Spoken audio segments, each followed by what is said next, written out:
आइए सुनते हैं मुंशी प्रेमचंद द्वारा लिखी कहानी बलिदान। कहानी सुनने के पहले मेरा आपसे विनम्र निवेदन है कि अगर आपको मेरे चैनल के कंटेंट पसंद आते हैं तो कृपया मेरे चैनल को सब्सक्राइब करें, लाइक करें, साथ ही अपने दोस्तों रिश्तेदारों के साथ शेयर भी करें। आइए सुनते हैं बलिदान। मनुष्य की आर्थिक अवस्था का सबसे ज्यादा असर उसके नाम पर पड़ता है।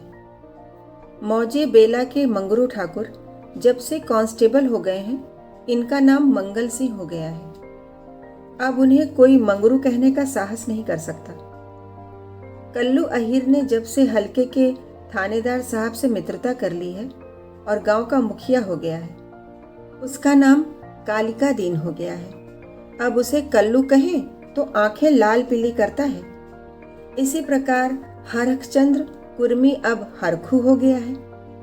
आज से 20 साल पहले उसके यहाँ शक्कर बनती थी, कई हल की खेती होती थी और कारोबार खूब फैला हुआ था। लेकिन विदेशी शक्कर की आमदनी ने उसे मटिया मेट कर दिया। धीरे धीरे कारखाना टूट गया, जमीन टूट गई, गाहक टूट गए और वह भी टूट गया। 70 वर्ष का बूढ़ा जो तकिएदार माचे पर बैठा हुआ नारियल पिया करता, अब सिर पर टोकरी लिए खाद फेंकने जाता है। परंतु उसके मुख पर अब भी एक प्रकार की गंभीरता, बातचीत में अब भी एक प्रकार की अकड़, चाल ढाल से अब भी एक प्रकार का स्वाभिमान भरा हुआ है। इस पर काल की गति का प्रभाव नहीं पड़ा। रस्सी जल गई पर बल नहीं टूटा। भले दिन मनुष्य के चरित्र पर सदैव के लिए अपना चिन्ह छोड़ जाते हैं। हरखू के पास अब केवल 5 बीघा जमीन है, केवल 2 बैल हैं, एक ही हल की खेती होती है। लेकिन पंचायतों में आपस की कलह में उसकी सम्मति अब भी सम्मान की दृष्टि से देखी जाती है। वह जो बात कहता है बेलाग कहता है और गांव के अनपढ़े उनके सामने मुंह नहीं खोल सकते। हरखू ने अपने जीवन में कभी दवा नहीं खाई थी। वह बीमार जरूर पड़ता, कुंवार मास में मलेरिया से कभी न बचता था, लेकिन 10-5 दिन में वह बिना दवा खाए ही चंगा हो जाता था। इस वर्ष कार्तिक में बीमार पड़ा और यह समझकर कि अच्छा तो हो ही जाऊंगा, उसने कुछ परवाह न की। परंतु अब की ज्वर मौत का परवाना लेकर चला था। 1 सप्ताह बीता, दूसरा सप्ताह बीता, पूरा महीना बीत गया, पर हरखू चारपाई से न उठा। अब उसे दवा की जरूरत मालूम हुई। उसका लड़का गिरधारी कभी नीम के सीखे पिलाता, कभी गुर्च का सत, कभी गदापूर्णा की जड़, पर इन औषधियों से कोई फायदा न होता था। हरखू को विश्वास हो गया कि अब संसार से चलने के दिन आ गए। एक दिन मंगल सिंह उसे देखने गए। बेचारा टूटी खाट पर पड़ा राम नाम जप रहा था। मंगल सिंह ने कहा, बाबा, बिना दवा खाए अच्छे न होंगे, कुनैन क्यों नहीं खाते? हरखू ने उदासीन भाव से कहा, तो लेते आना। दूसरे दिन कालिका दीन ने आकर कहा, बाबा, 2-4 दिन कोई दवा खा लो, अब तुम्हारी जवानी की देह थोड़े ही है, बिना दवा दर्पण के अच्छे हो जाओगे। हरखू ने उसी मंद भाव से कहा, तो लेते आना, लेकिन रोगी को देख आना एक बात है, दवा लाकर देना दूसरी बात है। पहली बात शिष्टाचार से होती है, दूसरी सच्ची संवेदना से। न मंगल सिंह ने खबर ली, न कालिका दीन ने, न किसी तीसरे ही ने। हरखू दालान में खाट पर पड़ा रहता। मंगल सिंह कभी नजर आ जाते तो कहता, भैया, वह दवा नहीं लाए। मंगल सिंह कतरा कर निकल जाते। कालिका दीन दिखाई देते तो उनसे भी यही प्रश्न करता, लेकिन वह भी नजर बचा जाते। या तो उसे सूझता ही नहीं था कि दवा पैसों के बिना नहीं आती, या वह पैसों को भी जान से प्रिय समझता था, अथवा जीवन से निराश हो गया था। उसने कभी दवा के दाम की बात नहीं की। दवा न आई, उसकी दशा दिनों दिन बिगड़ती गई। यहाँ तक कि 5 महीने कष्ट भोगने के बाद उसने ठीक होली के दिन शरीर त्याग दिया।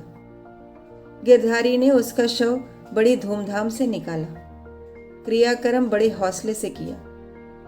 कई गांव के ब्राह्मणों को निमंत्रण किया। बेला में होली न मनाई गई, न अबीर न गुलाल उड़ी, न ढफली बजी न भंग की नालियां बही। कुछ लोग मन में हरखू को कोसते जरूर थे कि इस बुढ़े को आज ही मरना था, 2-4 दिन बाद मरता। लेकिन इतना निर्लज्ज कोई न था कि शोक में आनंद मनाता। जहाँ कोई किसी के काम में शरीक नहीं होता, जहाँ पड़ोसी को रोने पीटने की आवाज़ हमारे कानों तक नहीं पहुँचती। हरखू के खेत गांव वालों की नज़र पर चढ़े हुए थे। 5 बीघा जमीन कुएं के निकट, खाद पांच से लदी हुई मेड़ बांध से ठीक थी। उनमें 3-3 फसलें पैदा होती थीं। हरखू के मरते ही उन पर चारों ओर से धावे होने लगे। गिरधारी तो क्रियाक्रम में फंसा हुआ था। उधर गांव के मनचले किसान लाला ओंकार नाथ को चैन न लेने देते थे। नजराने की बड़ी बड़ी रकमें पेश हो रही थी। कोई साल भर का लगान देने पर तैयार था, कोई नजराने की दूनी रकम का दस्तावेज लिखने पर तुला हुआ था। लेकिन ओंकारनाथ सबको टालते रहते थे। उनका विचार था कि गिरधारी के बाप ने खेतों को 20 वर्ष तक जोता है, इसलिए गिरधारी का हक सबसे ज्यादा है। वह अगर दूसरों से कम भी नजराना दे तो खेत उसी को देना चाहिए। अस्तु, जब गिरधारी क्रियाक्रम से निर्वित हो गया और उससे पूछा, खेती के बारे में क्या कहते हो? गिरधारी ने रोकर कहा, सरकार, इन्हीं खेतों ही का तो आसरा है, जोतूंगा नहीं तो क्या करूंगा? ओंकारनाथ, नहीं, जरूर जोतो, खेत तुम्हारे हैं, मैं तुमसे छोड़ने को नहीं कहता। हरखू ने उसे 20 साल तक जोता, उन पर तुम्हारा हक है। लेकिन तुम देखते हो अब जमीन की दर कितनी बढ़ गई है। तुम 8 रुपए बीघे पर जोतते थे, मुझे 10 रुपए मिल रहे हैं, और नजराने 100 अलग। तुम्हारे साथ रियासत करने लगान वही रखता हूँ, पर नजराने के रुपए तुम्हें देने पड़ेंगे। गिरधारी, सरकार, मेरे घर में तो इस समय रोटियों का भी ठिकाना नहीं है, इतने रुपए कहाँ से लाऊंगा? जो कुछ जमा जथा था दादा के काम में उठ गया। अनाज खलिहान में है, लेकिन दादा के बीमार हो जाने से उपज भी अच्छी नहीं हुई, रुपए कहाँ से लाऊं? ओंकारनाथ, यह सच है, लेकिन मैं इससे ज्यादा रियायत नहीं कर सकता। गिरधारी, नहीं सरकार, ऐसा न कहिए, नहीं तो हम बिना मारे मर जाएंगे। आप बड़े होकर कहते हैं तो मैं बैल बछिया बेचकर 50 रुपया ला सकता हूँ, इससे बेशी की हिम्मत मेरी नहीं पड़ती। ओंकारनाथ चिढ़कर बोले, तुम समझते होगे कि हम ये रुपए लेकर अपने घर में रख लेते हैं और चैन की बंसी बजाते हैं, लेकिन हमारे ऊपर जो कुछ गुजरती है हम भी जानते हैं। कहीं यह चंदा, कहीं वह चंदा, कहीं यह नज़र, कहीं वह नज़र, कहीं यह इनाम, कहीं वह इनाम। इनके मारे कचूमर निकल जाता है। बड़े दिन में सैकड़ों रुपए डालियों में उड़ जाते हैं। जिसे डाली न दो वही मुंह फुलाता है। जिन चीज़ों के लिए लड़के तरस कर रह जाते हैं उन्हें बाहर से मंगवा कर डालियाँ सजाता हूँ। उस पर कभी कानूनगो आ गए, कभी तहसीलदार, कभी डिप्टी साहब का लश्कर आ गया। सब मेरे मेहमान होते हैं। अगर न करूँ तो नक्कू बनूं और सबकी आंखों में कांटा बन जाऊं। साल में 1000-1200 मोदी को इसी रसद खुसद के मद में देने पड़ते हैं। यह सब कहाँ से आए? बस यही जी चाहता है कि छोड़कर चला जाऊं। लेकिन हमें परमात्मा ने इसलिए बनाया है कि एक से रुपया सता कर लें और दूसरे को रो रो कर दें। यही हमारा काम है। तुम्हारे साथ इतनी रियासत कर रहा हूँ, मगर तुम इतनी रियायत पर भी खुश नहीं होते। तो हरी इच्छा, नजराने में 1 पैसे की भी रियायत न होगी। अगर 1 हफ्ते के अंदर रुपए दाखिल करोगे तो खेत जोतने पाओगे, नहीं तो नहीं, मैं कोई दूसरा प्रबंध कर दूंगा। लेकिन सुभागी वो चुपचाप बैठने वाली स्त्री न थी।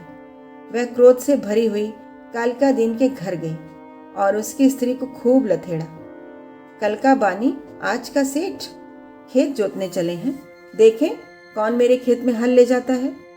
अपना और उसका लहू एक कर दूं। पड़ोसी ने उसका पक्ष लिया तो क्या गरीबों को कुचलते फिरेंगे? सुभागी ने समझा, मैंने मैदान मार लिया। उसका चित्त बहुत शांत हो गया, किंतु वही वायु जो पानी में लहरें पैदा करती है, वृक्षों के जड़ से उखाड़ डालती है। सुभागी तो पड़ोसियों की पंचायत में अपने दुखड़े रोती और कालिका देन की स्त्री से छेड़ छेड़ लड़ती। इधर गिरधारी अपने द्वार पर बैठा हुआ सोचता, अब मेरा क्या हाल होगा, अब यह जीवन कैसे कटेगा, ये लड़के किसके द्वार पर जाएंगे।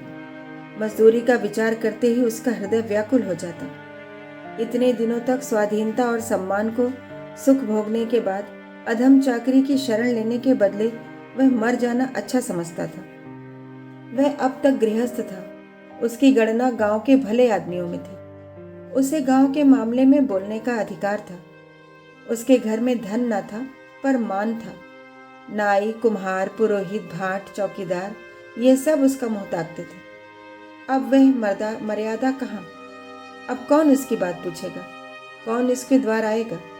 अब उसे किसी के बराबर बैठने का, किसी के बीच में बोलने का हक नहीं रहा। अब उसे पेट के लिए दूसरों की गुलामी करनी पड़ेगी। अब पहर रात रहे, कौन बैलों को नाद में लगाएगा? वह दिन अब कहाँ जब गीत गाकर हल चलाता था। चोटी का पसीना एड़ी तक आता था, पर जरा भी थकावट न आती थी। अपने लहलहाते हुए खेत को देखकर फूला न समाता था। खलिहान में अनाज का ढेर सामने रखे हुए अपने को राजा समझता था। अब अनाज को टोकरे भर भर कर कौन लाएगा? अब खेती कहाँ, बखार कहाँ? यही सोचते सोचते गिरधर की आंखों से आंसू की झड़ी लग जाती थी। गांव के 2-4 सज्जन जो कालिका दिन से जलते थे, कभी कभी गिरधारी को तसल्ली देने आया करते थे, पर वह उनसे भी खुलकर न बोलता। उसे मालूम होता था कि मैं सबकी नज़रों में गिर गया हूँ। अगर कोई समझता था कि तुमने क्रियाक्रम में व्यर्थ इतने रुपए उड़ा दिए, तो उसे बहुत दुख होता। वह अपने उस काम पर जरा भी न पछताता। मेरे भाग्य में जो कुछ लिखा है वह होगा, पर दादा के ऋण से तो उऋण हो गया। उन्होंने अपनी जिंदगी में 4 को खिलाकर खाया, क्या मरने के पीछे उन्हें पिंडे पानी को तरसाता? इसी प्रकार 3 मास बीत गए और आषाढ़ आ पहुंचा। आकाश में घटाएं आईं, पानी गिरा। किसान हल जुए ठीक करने लगे। बढ़ई हलों की मरम्मत करने लगा। गिरधारी पागल की तरह कभी घर के भीतर जाता, कभी बाहर जाता। अपने हलों को निकाल देखता, इसकी मुठिया टूट गई है, इसकी फाल ढीली हो गई है, जुए में सैला नहीं है। देखते देखते वह एक क्षण अपने को भूल गया। दौड़ा हुआ बढ़ई के यहाँ गया और बोला, रज्जू, मेरे हाल भी बिगड़े हुए हैं, चलो बना दो।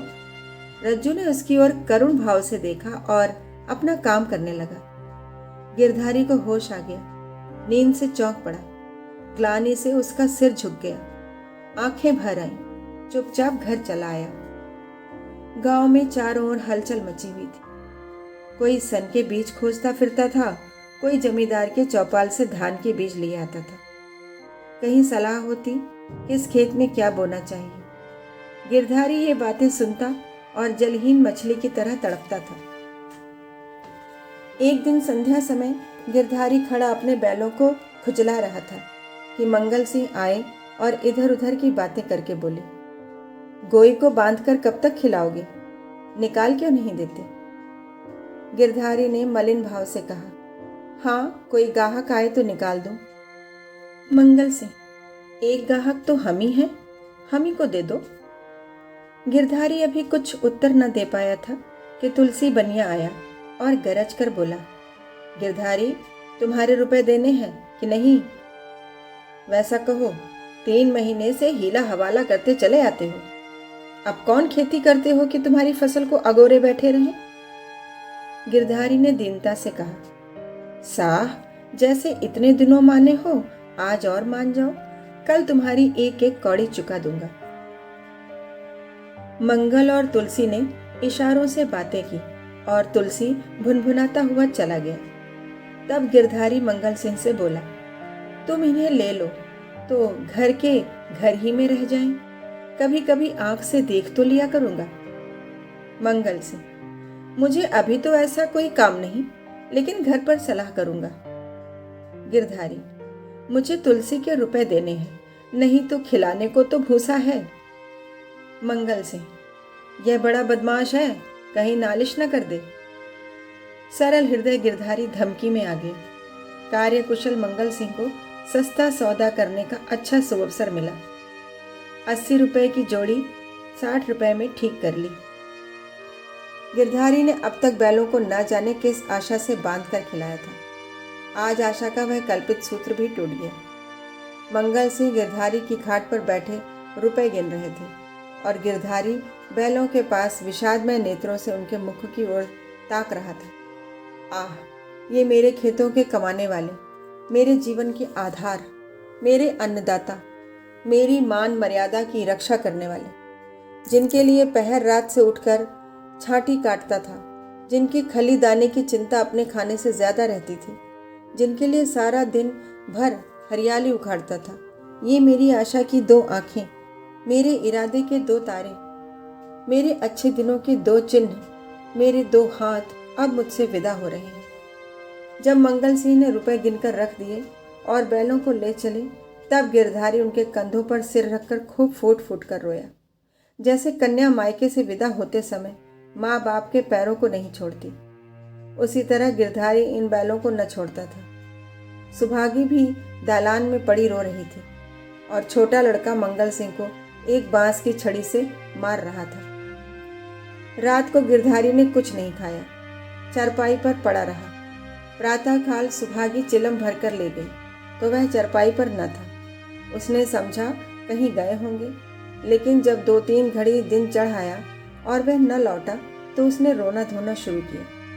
गांव के लोग जमा हो गए, चारों ओर खोज होने लगी, पर गिरधारी का पता न चला। गिरधारी उदास और निराश होकर घर आया।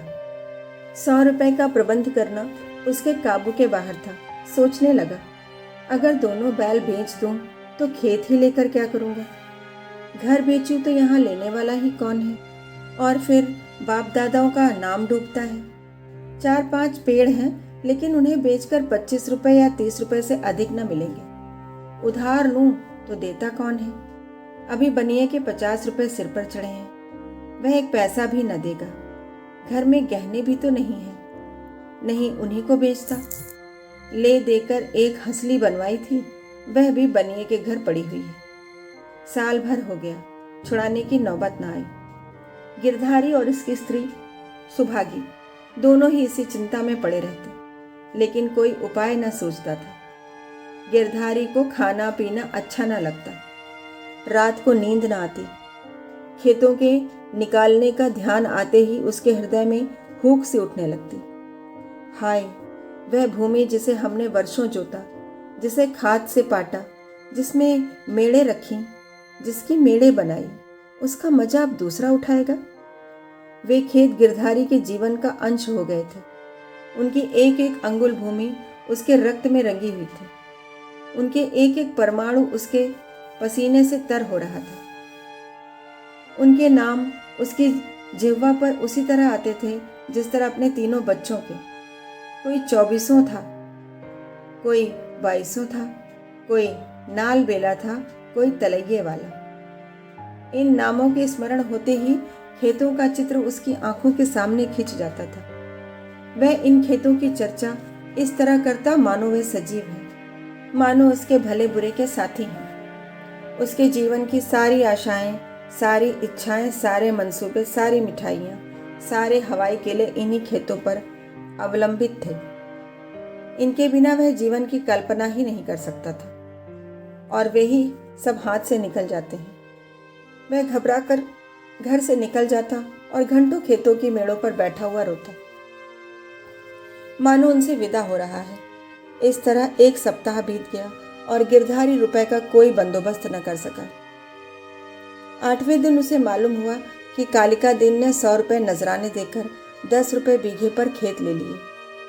गिरधारी ने एक ठंडी सांस ली। एक क्षण के बाद वह अपने दादा का नाम लेकर बिलख बिलख कर रोने लगा। उस दिन घर में चूल्हा नहीं जला। ऐसा मालूम होता था मानो हरखू आज ही मरा है। संध्या हो गई थी, अंधेरा छा रहा था। सुभागी ने दिया जलाकर गिरधारी के सिरहाने रख दिया था और बैठी द्वार की ओर ताक रही थी कि सहसा उसे पैरों की आहट मालूम हुई। सुभागी का हृदय धड़क उठा। वह दौड़कर बाहर आई, इधर उधर ताकने लगी। उसने देखा कि गिरधारी बैलों की नांद के पास सिर झुकाए खड़ा है।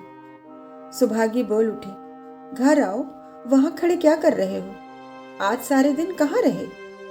यह कहते हुए वह गिरधारी की ओर चली। गिरधारी ने कुछ उत्तर न दिया। वह पीछे हटने लगा और थोड़ी दूर जाकर गायब हो गया। सुभागी चिल्लाई और मूर्छित होकर गिर पड़ी। दूसरे दिन कालिका दीन हल लेकर अपने नए खेत पर पहुंचे। अभी कुछ अंधेरा था। वह बैलों को हल में लगा रहे थे कि एकाएक उन्होंने देखा कि गिरधारी खेत की मेड़ पर खड़ा है। वही मिजई, वही पगड़ी, वही सोटा।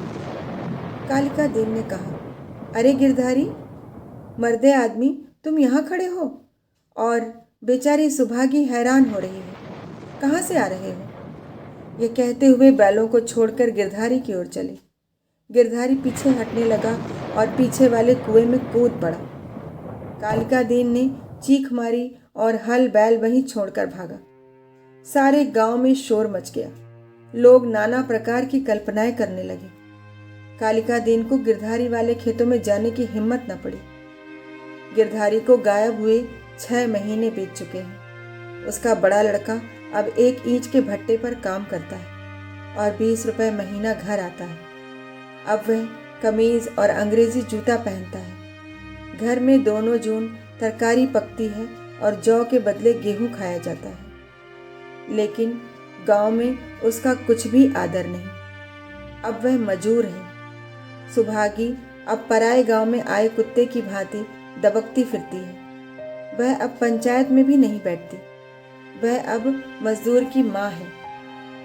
कालिका दीन ने गिरधारी के खेतों से इस्तीफा दे दिया है, क्योंकि गिरधारी अभी तक अपने खेतों के चारों तरफ मंडराया करता है। अंधेरा होते ही वह मेड़ पर आकर बैठ जाता है और कभी कभी रात को उधर से उसके रोने की आवाज़ सुनाई देती है। वह किसी से बोलता नहीं, किसी को छेड़ता नहीं। उसे केवल अपने खेतों को देखकर संतोष होता है। दिया जलने के बाद उधर का रास्ता बंद हो जाता है। लाला ओंकार नाथ बहुत चाहते हैं कि ये खेत उठ जाए, लेकिन गांव के लोग उन खेतों का नाम लेते डरते हैं। कहानी सुनने के लिए बहुत बहुत धन्यवाद। कल फिर मिलेंगे एक नई कहानी के साथ।